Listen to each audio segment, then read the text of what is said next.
Coach Corey Wayne, and this is my video coaching newsletter. And the topic of today's newsletter is going to be how to gradually back off after over pursuing. Well, this particular topic is probably one of the biggest topics, I think, especially most guys that find out about my work is why they're here in the first place. They start to recognize that, especially when they hear from their girlfriend, the girl they're dating, I need space. There's no spark anymore. There's something missing. The chemistry's not there. I don't feel the same way as I used to. I need time. Those are the kinds of things that you hear when you've been calling too much, texting too much, and pursuing too much. Not because you miss her and you care about her and you want to see her, but because you're fearful you're going to lose her. You're fearful that you're not worthy. And you're trying to find out where you stand if she still likes you. Because many guys start to recognize that a woman's attraction for them kind of goes up and down, oftentimes without any rhyme or reason that makes any sense to them. So I've got a really good short email where a guy did this. He just met a girl right before all the lockdowns started, and then he made the mistake of talking and texting too much, to the point where she really starts losing interest. And he's like, we're talking like every day. We're running out of things to talk about. How do I back off without making her think I'm now ignoring her? So this is also tricky for a guy that's never done that, to actually back off and do the opposite of what he feels compelled to do. He feels he has to do something because as men, masculine energy is about drive, purpose, mission, succeeding, accomplishing, breaking through barriers, achieving goals. And so naturally, as men, we are looking for something to do to make her like us more. But the problem is we've been doing too much. And the root cause, and you'll see as I go through this guy's email, part of the problem is he's sitting around with nothing to do. And that's why I make such a big emphasis in my first book, How to Be a 3% Man, about focusing on your mission and purpose in life. And if you don't have a mission and purpose that's lighting you up and putting fire in your belly, women are going to sense that. They're going to sense a guy that doesn't have direction, doesn't know what he wants, doesn't go for the things that he's passionate about. And if you're struggling in that area, obviously I wrote my second book, Mastering Yourself, to help you align your life with your true calling. So again, if you haven't read, obviously the first book is really essential, especially if you're struggling in your personal life. You can read it at understandingrelationships.com. All you do is subscribe to the email newsletter. So with that said, I got a quote that I'm going to read. And then after the first guy's email, there's actually a review that I found that somebody recently posted on Audible. And he really did a great job of explaining what happens as you read it 10 to 15 times and how you don't want to read it as a textbook. It's more of a mindset and a way of thinking. And the guy's totally spot on, and it just clicked for him because he followed the instructions. And that's the goal as a coach, and that's why I go through these things where guys are screwing up, is because you're going to learn more from the mistakes. Here's what not to do. Here's why doing the wrong thing caused this particular woman to feel this way and get the opposite of the results that the guy was wanting. Because if you can learn from these mistakes that other people are making, you can avoid them altogether, because we're all going to feel those same impulses to do things or say things that are not going to help our situation. So the key is we clean up our actions and what we do and what we say to create attraction. So let's go through the quote that I wrote in this topic, and then keep the quote in mind as I'm going through the first guy's email. Because you'll see part of his problem is he doesn't have his mindset squared away. He doesn't have his mission and purpose completely figured out. And you can tell that he's kind of putting this girl on a pedestal and figuring that she's going to be the source of his eternal happiness and fulfillment in life, which is never good. It never ends well. So the quote says, women are naturally more attracted to and curious about men who are mysterious, unpredictable, and a challenge to figure out and gain the attention of. Men who are obsessed with their mission and purpose and building a great life and lifestyle for themselves don't have time to waste on nonsense. They are used to dealing with other high achievers who are direct, decisive, and get right to the point. Men who have no direction or purpose have nothing going on in their lives other than trying to get through the day and finding ways to keep themselves amused and distracted. Women have to work harder for men who have their act together than guys who don't. If you build yourself into a man who's a catch, women will always be trying to get your attention, validation, and love. Become a man of value, and you will always be a man of interest to women. So with that said, as I'm going through this first guy's email, it's really short. Does he sound like a guy that's obsessed and focused on his mission and purpose? He says, hello, Coach. First of all, thank you so much for the book and all the videos on your channel. I've read the book 4 times, and I'm on my way to read it once again. I've been following all the techniques. Well, that's part of your problem. You're looking for, if so-and-so does A, then I'm going to do B. If they do D, then I'm going to do F and G. That's just not a... you may get some short-term sustainable success or attainable success, but it's not going to be long-term sustainable. But I fucked up due to the lockdown. I met this girl online. We started hitting it off well. We met once before the lockdown started and had a great time, but due to the lockdown, we started talking a lot on the phone, almost an hour or 2 every day. Definitely part of your problem. Because, I mean, think about it. If you're forced to work from home, you should be working. If you're furloughed and you're not able to work, what should you be doing? Sitting around with your thumb up your butt and wasting time? No, you should be utilizing it to grow your reserve of knowledge and work on developing your skills, your gifts, your talents. You want to be utilizing this time to become a better man. Not some guy that's trying to distract himself with fucking video games or wasting his time on the internet or watching Netflix all the time. If you're watching movies, ideally you want to be watching documentaries, education, where you can learn from some of the most successful people in the past as well as the present. So you can grow your reserve of knowledge and become a better man. Does this guy sound like he's doing that? He sounds like, oh, hey, I don't have to work. Let me just fuck around and waste my time. That guys that don't have a mission and purpose, when they got spare time, they're wasting it. Somebody like me, like when I was younger, like this guy was, when I was in college, I wasn't wasting my time with a lot of bullshit because I was so fucking busy. I was working for a general contractor. I was tending bar on the weekends. And on top of that, I was going to school and trying to fit in a social life. So I was busy as hell, especially those last couple of years when I was trying to graduate. And I wrote about that extensively in Mastering Yourself. I even got to the point where it's like I just stopped watching regular TV because I always felt like it was such a waste of time. So instead of watching TV and wasting time, I'd be reading a book. Maybe an autobiography or a biography on somebody who was very successful, to glean what I could of their mindset, the way they approach problems and how they solve things. That's what successful men do.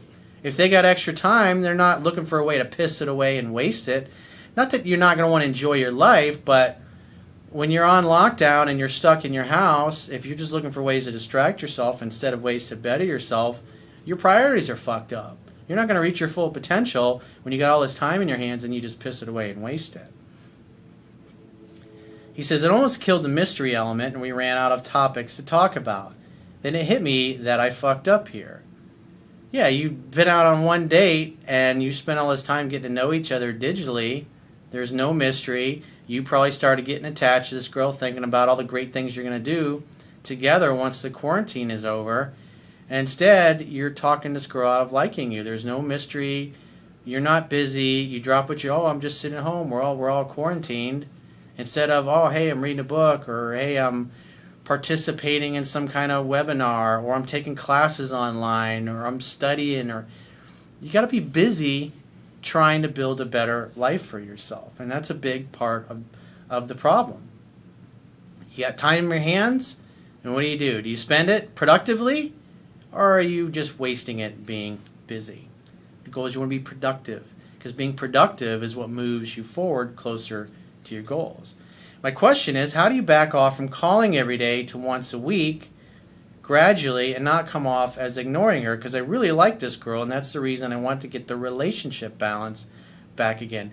Dude, you don't have a relationship. You went out on one date and then you spent all this time getting to know this girl and she's already bored. Your only real goal is to set a second date at this point. And you obviously you recognize that you weren't following the fundamentals in the book because, as you mentioned in the beginning of your email, you're trying to technique this girl into liking you. So the reality is if you find yourself in this situation where you're calling and texting every day and she's getting bored and you're running out of things to talk about, what does a woman typically do when she gets bored or too familiar? She doesn't call you. She doesn't text you. Most guys take that shit personally. They think, oh, there's something wrong with me. Let me fix it. Instead of just saying, hey, I got some time. I got some peace. Now I can read a book and I can study. I can focus on things that are important to me, that will help me become a better, more successful, more attractive man. That's what you should be doing. You also want to match and mirror what she's doing. So if you find, because usually guys in this situation are doing most of the pursuing, so if you're reaching out 7 or 8 times for every 2 times that she reaches out, then I would dramatically cut that back to matching and mirroring what she's doing. And you may find that a day or 2 goes by, or maybe even 3 or 4, and you haven't heard from her. That's just indicative of the fact that her attraction has dropped that low to the point where it takes 3 or 4 days to build back up to where she misses you. And then she wants to reach out to see what you're doing. As the book teaches, it's a process. The guy just starts out asking the girl out once a week, and as they get familiar, they start dating more, they start hooking up. Usually after the 3rd week or so, she starts calling and texting him every couple of days. And that leads to a simple conversation, and you just use that as an opportunity to make the next date. And obviously, like the video that I did talking about what to do when you're quarantined or you're distance, you're going to do a video date. So it would have been much more effective, instead of chit-chatting 24/7 on the phone, to actually plan a date in front of your video camera, preferably using your laptop or your desktop computer, because you can have it, you can eat, you can have drinks together. It can almost be like a date. It's something that's planned. It's something you look forward to. Because when you're available 24/7, you turn into her gay male girlfriend and her therapist. You're her emotional tampon at that point. Meanwhile, any of the other guys that she met before the quarantine, or that she since met on a dating app, are not texting her and call her all the time like you are. And she's wondering, why isn't this guy calling me? She knows where she stands with you because you're blowing up her phone. But she's going to be more curious about the other guys that aren't so eager. Are they dating other girls? Does he not like me? These are the things that go through a woman's mind and pushes her buttons emotionally.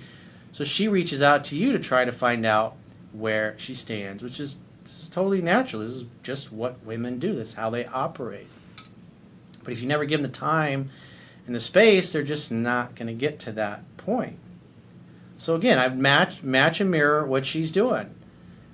Initially, I would just match. I would wait to hear from her, and then if you're calling and texting every day, and then you just stop, you recognize that maybe you're doing almost 100% of the pursuing. A lot of the phone sessions I do with guys, they get to the point where they're doing 90-95% of the pursuing. It's like, once you pass 50%, it's just a matter of time before you get friend zoned if you keep that up. And obviously that's what you're seeing here. This guy's starting to lose this girl, and he can feel it. He doesn't know what to do, and he thinks he needs to do more. When in reality, he just needs to let her be, wait to hear from her, and then do a video date. If you're still under lockdown and you can't actually get together, because where I am in Florida, we're actually able to go to restaurants and stuff, and gyms are opening. Actually, today, as a matter of fact, which I'm ready to fucking get back in there because I'm shrinking down to fucking nothing. I'm losing the gains. Not like I was a huge dude to begin with, but it fucking sucks not being able to work out for 3 months. It definitely, I noticed a difference. It affected my health, and not in a positive way, even though I got a treadmill in my place. So, like I said, as it goes down and you get it to like 50-50, it's ideally, because I know it's going to be hard. A guy's not going to instantly go from calling her to or texting 2 or 3, 4 times a day to all of a sudden not calling or texting her, because that's just going to freak him out. Most guys won't be able to handle it. Even if you tell them what to do, they'll do maybe 30 or 40% in what you tell them. So just wait to hear from her next. And then after you hang up, give it 2 or 3 days without hearing from her. And then reach out. Hey, babe, hope you're having a great day. I want to let you know I was thinking about you. And then leave it at that and see what she does with it.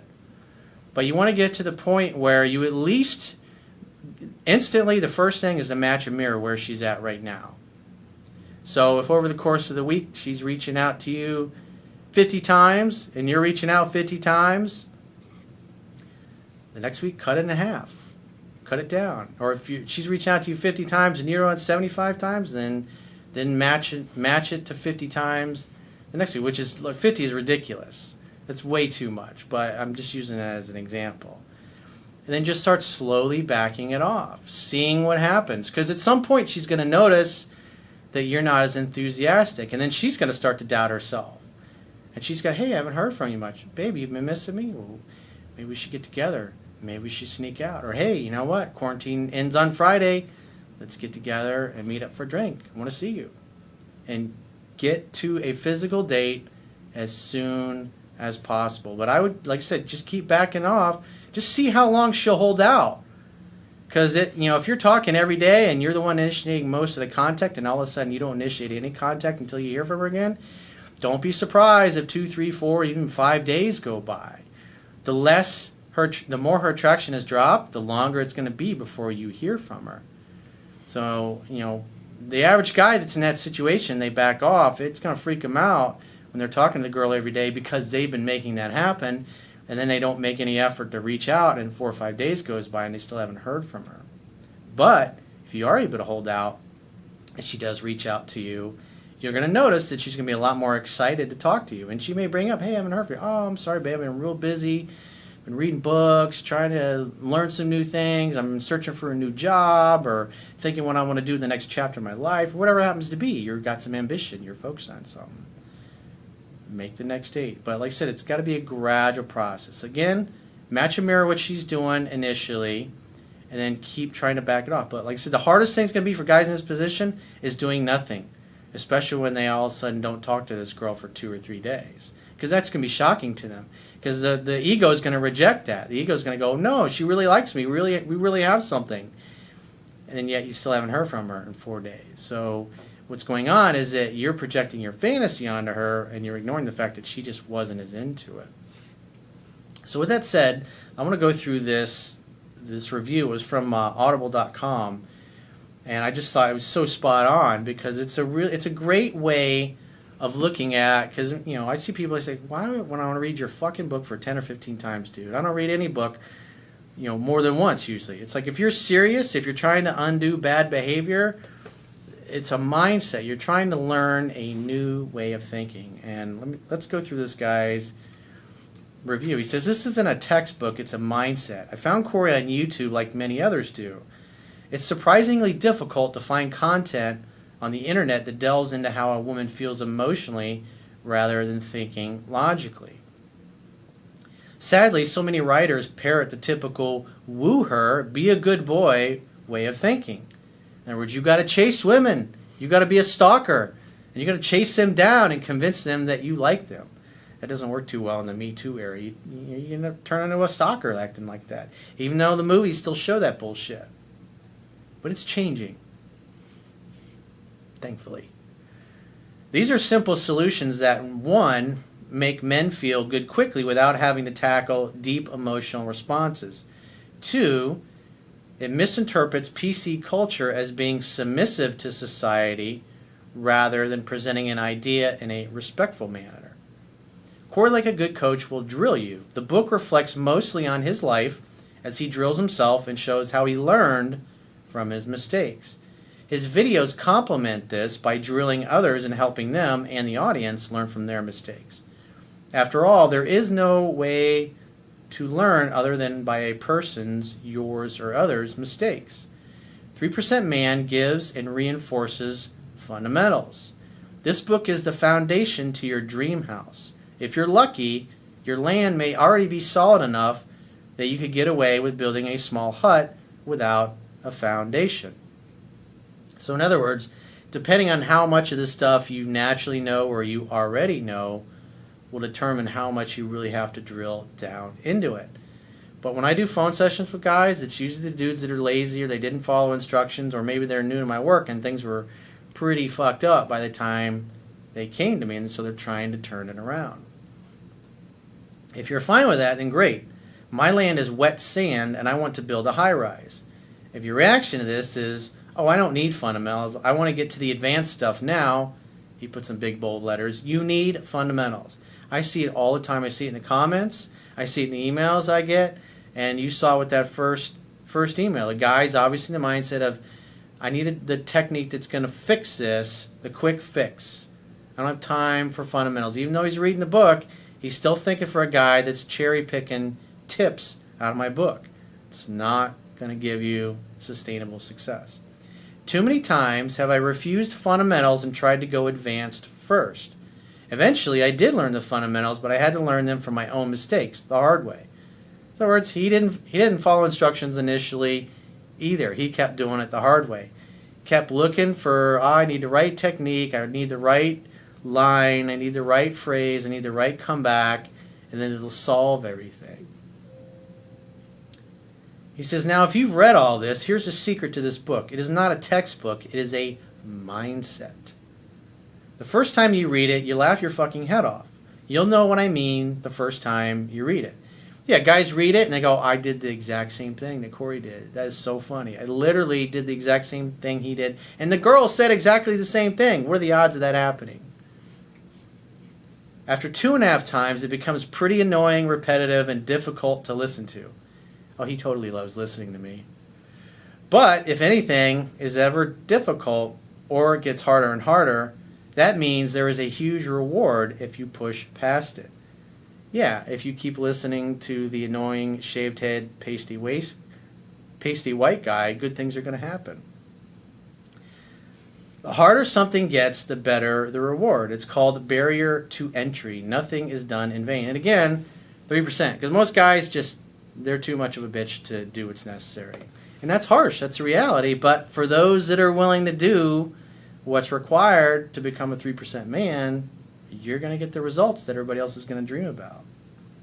That's the beauty of high achievement and studying personal growth and personal development. Even though a lot of people might study it, very few people actually apply it. 6 to 10 times, you start to realize you've been reading this book the wrong way the whole time. You've been reading it as a textbook. If A happens, do B. It's not that, and it never was. It's a mindset. You start to realize that Corey thinks a completely different way than you. You start to reconfigure your brain to process things like Corey's brain does. This is the feeling that things just click, like many authors talk about. 11 to 15 times, you crave reading this book. You crave reading more material from Corey and others and getting over emotional, psychological barriers put in place by societal conditioning. You've accomplished something great. You finally finished laying down a concrete foundation. Now you can build your dream house. So I thought that was a great review to add in there just for you guys, especially the ones that are going, I don't want to read the book 10, 15 times. I'm busy. I don't have the time for that. Because if you're not, you're reading it trying to cherry pick. Even though you might say you're not, or you want to talk about how great your memory is, you got to understand the philosophy and the mindset. Because just like he says, and most of you have probably realized, I don't look at the world the way most people do, especially if you've read Mastering Yourself. The way I look at everything, I'm all about the individual and building the individual up. Why? Because it's simple. Love is freedom. God is love. God is freedom. Therefore, God is all about the individual being a self-reliant human being. And therefore, when people go, Corey, why do you talk about politics? And I go, what does the quote in the back of my book says? It says, enlighten the people generally, and tyranny and oppressions of body and mind will vanish like evil spirits at the dawn of day. And me, as a person who's self-reliant, and believes in the liberty and the supremacy of the individual, because at the end of the day, we're all divine beings having a human experience, and us being here, it's the Lord's will that we're here. You don't have the right, any more than I have the right, to interfere in anybody else's freedom or ability to live their lives and have the kind of personal or professional lives that they want to.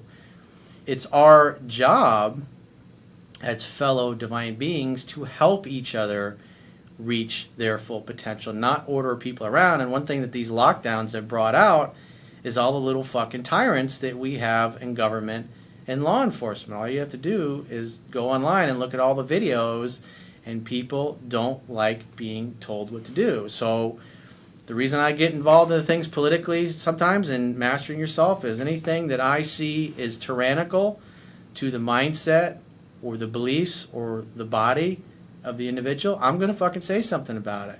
Because I got people that live in these countries that are under these oppressive religious laws or regimes, and they can't reach their full potential if the society inhibits them. So I'm going to kick and buck against that system because it is anathema to God's will. That's the way I look at it. And this is my whole purpose. This is why I do what I do. And so therefore sometimes I'm going to get into politics, even if it makes people feel uncomfortable. Because if I see something that's infringing on somebody's individual liberty and their ability to reach their full potential, you better believe I'm not going to be supportive of that. I'm going to be all about opening things up. Because open is a superior way to go. Just like Thich Nhat Hanh said, you must love in such a way that the person you love feels free. So if you're in a situation like this and you're struggling with a relationship, or somebody you started dating and you're just like too emotionally invested, and you want somebody with a clear head that can kind of step right in and point out what you're doing right and wrong and what you need to do differently or more of to turn things around, go to understandingrelationships.com, click the products tab at the top of your screen, and book a coaching session with yours truly. Until next time, I will talk to you soon.